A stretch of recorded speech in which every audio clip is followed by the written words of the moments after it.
আমি আজকে যাইলাম কুটনি মাসির বার্থডে দিয়ে। কুটনি মাসি কে তোমরা আমার পেজ দেখলেই কইতে পারবে, আর যারা যারা দেখছো না তারা একবার গিয়ে দেখি লাও শিলচর তারকা পেজ। আমরা রিসেন্ট কয়েকটা ভিডিও দেখলেই তোমরা কইতে পারবে। আচ্ছা যাই হোক, তো আমি আর মৌসুম দাদা আমরা যাইলাম। মৌসুম দাদা আমার নেওয়া দিয়েছে আমার ঘরের সামনের দিকে। তো আমরা এখন যাইলাম, এখানে আসি আমরা বিবেকানন্দ রোড। এখানে এত বেশি জল মানে কইবার মতো না, আবার বৃষ্টিও শুরু হয়ে গেছে, তো আমি ছাতি খুলে লইছি। তোমরা জাস্ট দেখো যে এখানে কতটুক জল আর জাম কিরকম।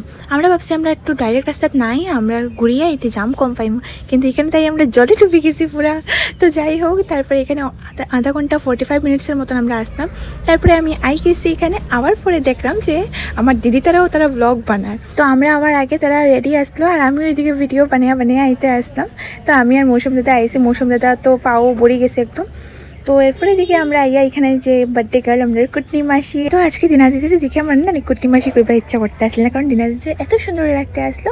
তো এরপরে দিদি কেক কাটছে, আমরা পেজে একটা লাইভ ভিডিও আছে, তোমরা গিয়ে একবার দেখি লাইও। তারপরে এখানে খাওয়ার অর্ডার করা হয়েছে। তো আজকে দিনাদিদির ট্রিট দেয় যেহেতু তার বার্থডে। তো ফার্স্টে আমরা খাইছি স্টার্টার, আর তারপরে মেন কোর্সে খাইছি আমরা বিরিয়ানি, আর এখানে চিকেন গ্রেভি আসলো। এই রেস্টুরেন্টটাতে আমি প্রথমবার গেছি, এটা রাঙ্গিরখাড়িতে একটা রেস্টুরেন্ট, নাম হলো সুষুমা। তো আমরা ওইখানে খাওয়া দাওয়া করছি, ফটো অনেক করছি, তারপর আমি তার বাই দিয়ে গেছি।